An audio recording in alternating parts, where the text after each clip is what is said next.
The NFL trade deadline is quickly approaching in a couple weeks, and we already see our first kind of big trade coming out of that before the official NFL trade deadline, with Zach Ertz being officially traded to the Arizona Cardinals. So let's get right into the video.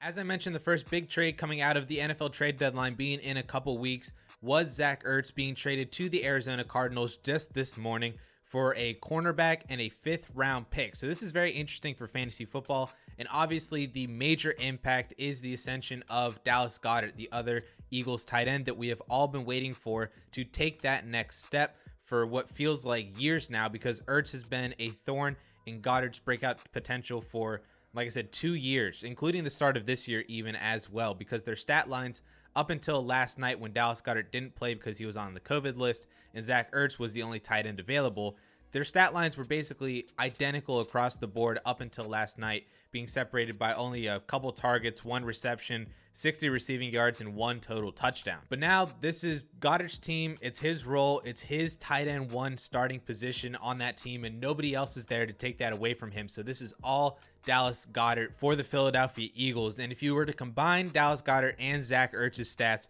through the first 5 weeks, they would combine for 44 targets, 39 receptions, 376 yards, and 3 touchdowns, which would be good for the current tight end 1 ahead of Travis Kelce right now by 4 fantasy points. But if you were to take off 25% of that production that, could probably just go to wide receivers, obviously not all of Zach Ertz's production can go to Dallas Goedart. So if you take away 25% of that, he is still the tight end 6 right now, and right between Darren Waller and Kyle Pitts. And honestly, that's probably how I view Dallas Goedart moving forward. I think that his floor is Noah Fant, his ceiling is Darren Waller, and his medium projection is like a Mark Andrews type of tight end, which I think would firmly place him inside of the top 5 at the tight end position as a player who is going to receive a healthy amount of targets every single week and can score for you for fantasy football in both a PPR fashion or by catching touchdowns, or both in those really explosive weeks where he is a top 5, top 3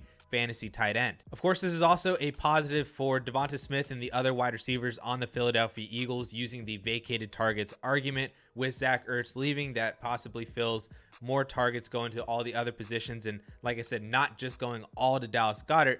So that could be positives for, like I said, DeVonta Smith, Jalen Reagor, perhaps even the other running backs like Miles Sanders and Kenneth Gainwell, seeing a little bit more targets every single week since Nick Sirianni just insists on Jalen Hurts throwing it 35 times a game. That could mean good things for the other wide receivers and running backs. But obviously, of course, the big impact for the Philadelphia Eagles is Dallas Goedart. The last thing I want to mention on the Philadelphia Eagles is knowing the name Tyree Jackson, who is a former quarterback who converted to the tight end position just this past year in training camp and was making waves and splashes and was a favorite of Joe Flacco all throughout training camp and the preseason, until unfortunately he actually broke a bone in his back and has been on the injured reserve ever since. But he is eligible to return after this next week, even though I think the expectation is that he needs a few more weeks after that because it was a broken bone in his back.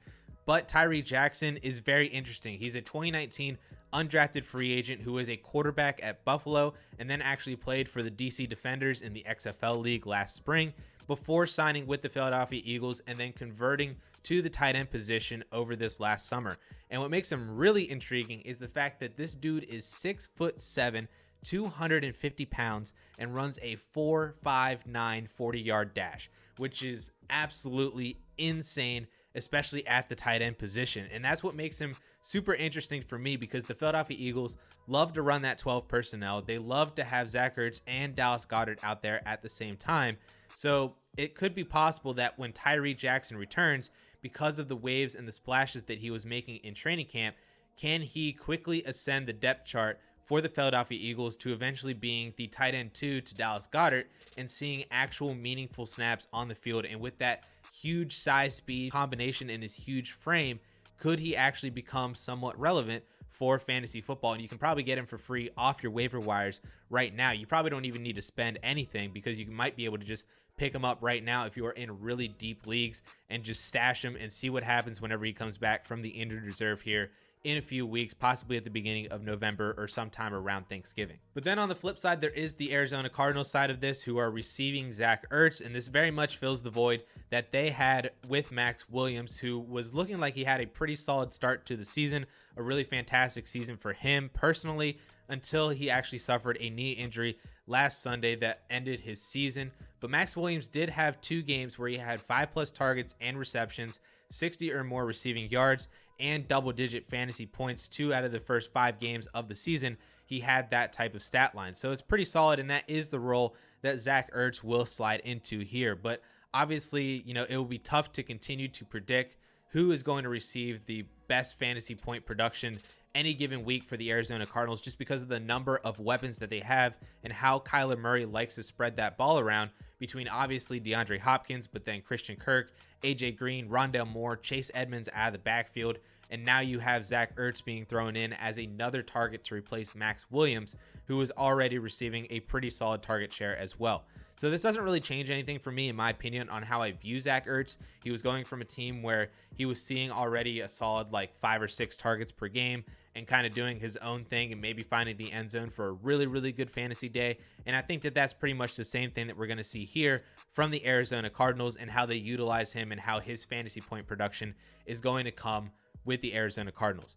The really fun part of this deal, though, would have been that since he was traded this morning, Friday morning, after playing last night on Thursday night, if he could have played again on Sunday for the Arizona Cardinals and then get you double fantasy points this week, that would have been really fun. It's actually an NFL rule that players can't play twice in the same week.